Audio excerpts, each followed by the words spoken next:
The bell above the cafe door chimed softly as she stepped inside, brushing a curl from her face with one hand and tightening her grip on her son's small fingers with the other. 6 years had passed since the divorce, 6 long years of rebuilding, of learning how to stand upright again after a life she thought was permanent collapsed overnight. The past had thinned into something distant, like a scar that no longer ached unless touched. Today was ordinary, just a stop for hot chocolate after school. Nothing more. Lena inhaled the familiar scent of roasted coffee beans and warm pastries. The cafe was busy but calm, filled with murmured conversations and the soft clatter of cups. She guided her son, Noah, toward an empty table near the window. "Can I get the one with extra marshmallows?" Noah asked, eyes shining. She smiled. "Only if you promise not to wear them on your nose this time." "No promises," he grinned. Lena laughed, an easy, genuine sound she'd once feared she'd never make again. She left Noah with his backpack and walked to the counter. She didn't notice the man seated in the far corner. He did notice her. Adrian Cole paused mid-sip, the porcelain cup hovering just short of his lips. The cafe noise dimmed around him as his gaze locked onto the woman by the counter.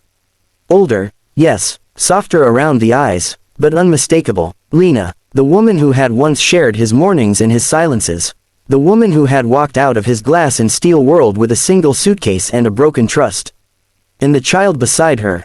Adrian's heart stuttered. 6 years. 6 years of headlines, acquisitions, billions earned and lost and earned again.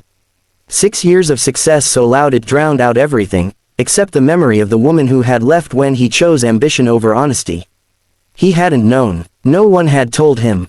His eyes traced the boy's dark hair, the familiar tilt of his head as he examined a display of pastries. Adrian swallowed hard. The resemblance was a quiet scream. Lena returned to the table, balancing 2 drinks. She slid Noah's cup toward him and sat down, exhaling. "That smells amazing," Noah said, already stirring. Adrian stood. His legs felt heavy, like he was stepping into deep water. Each step toward their table pulled him closer to a truth he wasn't sure he deserved. Lena, her head lifted. For a moment, she didn't breathe. The world narrowed to the man standing before her, tailored coat, familiar eyes, the same presence that once filled every room. Adrian Cole, billionaire, visionary, the man she had loved, the man who had broken her. Her fingers tightened around her cup. "Adrian," she said evenly. Noah looked up. "Mom, who's that?" Adrian's gaze dropped to the boy, then back to her. His voice was quieter than the boardrooms knew it to be. "I didn't know," he said. "If I had." Lena stood, placing a hand gently on Noah's shoulder. "We're doing fine." That was the line she'd practiced in her head for years. Strong. Final. Adrian nodded, pain flickering across his face. Yes, she said simply. "He is." Silence stretched between them, thick with things unsaid, apologies too late, questions too dangerous. Noah tugged her sleeve. "Mom, is he a friend?" Lena hesitated, then met Adrian's eyes. "He's someone I used to know." Adrian crouched slightly, bringing himself to Noah's level. "Hi," he said softly. "I'm Adrian." Noah studied him with serious curiosity. "You look like me," he said. Adrian's breath caught. Lena closed her eyes for a heartbeat, then opened them. "Noah," she said gently, "finish your drink." The boy nodded, returning to his marshmallows, though his glances lingered.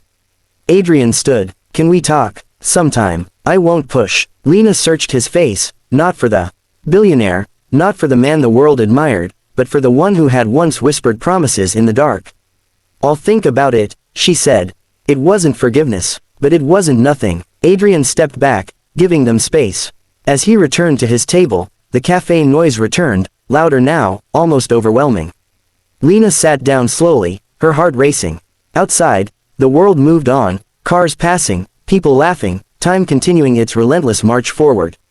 But inside the cafe, something fragile had shifted. 6 years after the end, fate had reopened a door neither of them had expected. And for the first time since she walked away, Lena wondered, not what might have been, but what could still be.